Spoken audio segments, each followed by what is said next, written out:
ರಾಜ್ಯದ ಜನಸಾಮಾನ್ಯರಿಗೆ ಸಾರಿಗೆ ಇಲಾಖೆ ಭರ್ಜರಿ ಗುಡ್ ನ್ಯೂಸ್ ಕೊಟ್ಟಿದೆ. ಜಾಗತಿಕ ಯುದ್ಧದ ಕಾರಣದಿಂದಾಗಿ ಪೆಟ್ರೋಲ್ ಹಾಗೂ ಡೀಸೆಲ್ ದರ ಏರಿಕೆಯಾಗಲಿದೆ ಅನ್ನೋ ವದಂತಿಯ ನಡುವಲ್ಲೇ ಬಸ್ ಪ್ರಯಾಣದ ದರದಲ್ಲಿಯೂ ಹೆಚ್ಚಳವಾಗಲಿದೆ ಅನ್ನೋ ಸುದ್ದಿ ಹರಡಿತ್ತು. ಆದರೆ ಇದೀಗ ಸಾರಿಗೆ ಸಚಿವ ರಾಮಲಿಂಗಾರೆಡ್ಡಿ ಅವರು ಬಸ್ ಪ್ರಯಾಣಿಕರಿಗೆ ಭರ್ಜರಿ ಗುಡ್ ನ್ಯೂಸ್ ಕೊಟ್ಟಿದ್ದಾರೆ. ಬಸ್ ದರ ಏರಿಕೆ ಮಾಡುವ ಯಾವುದೇ ಪ್ರಸ್ತಾಪವು ಸರ್ಕಾರದ ಮುಂದೆ ಇಲ್ಲ ಎಂದಿದ್ದಾರೆ. ಜಾಗತಿಕ ಮಾರುಕಟ್ಟೆಯಲ್ಲಿ ಕಚ್ಚಾ ತೈಲ ಬೆಲೆ ಏರಿಕೆ ಆಗ್ತಿದೆ. ಇದೇ ಕಾರಣದಿಂದಾಗಿ ಭಾರತದಲ್ಲಿ ಪೆಟ್ರೋಲ್ ಮತ್ತು ಡೀಸೆಲ್ ದರ ಶೀಘ್ರದಲ್ಲೇ ಏರಿಕೆಯಾಗಲಿವೆ ಎಂಬ ಮಾತುಗಳು ಕೂಡ ಕೇಳಿ ಬಂದಿದ್ದವು. ಕರ್ನಾಟಕದ ಸಾರಿಗೆ ಸಂಸ್ಥೆಗಳಾದ ಕೆಎಸ್ಆರ್ಟಿಸಿ, ಬಿಎಂಟಿಸಿ ಆರ್ಥಿಕ ಸಂಕಷ್ಟದಲ್ಲಿದ್ದು ಡೀಸೆಲ್ ಬೆಲೆ ಏರಿಕೆಯನ್ನು ತಪ್ಪಿಸುವ ಸಲುವಾಗಿ ಟಿಕೆಟ್ ದರದಲ್ಲಿ 10% ರಿಂದ 15% ಹೆಚ್ಚಳ ಮಾಡಲು ಸಾರಿಗೆ ಇಲಾಖೆ ಚಿಂತನೆ ನಡೆಸಿದೆ ಅನ್ನೋ ಸುದ್ದಿಗಳು ಸಾಮಾಜಿಕ ಜಾಲತಾಣದಲ್ಲಿ ಹರಿದಾಡಿದ್ದವು.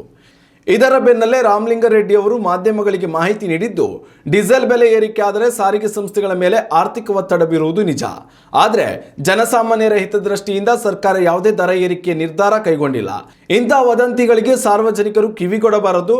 ಶಕ್ತಿ ಯೋಜನೆಯಡಿ ಮಹಿಳೆಯರಿಗೆ ಉಚಿತ ಪ್ರಯಾಣ ಸೌಲಭ್ಯ ಯಥಾಸ್ಥಿತಿ ಮುಂದುವರಿಯಲಿದೆ ಎಂದಿದ್ದಾರೆ. ಸಾರಿಗೆ ಸಚಿವರ ಹೇಳಿಕೆ ಇದೀಗ ನಿತ್ಯವೂ ಬಸ್ಸಿನಲ್ಲಿಯೇ ಪ್ರಯಾಣಿಸುವ ಪ್ರಯಾಣಿಕರಿಗೆ ಖುಷಿ ಕೊಟ್ಟಿದೆ.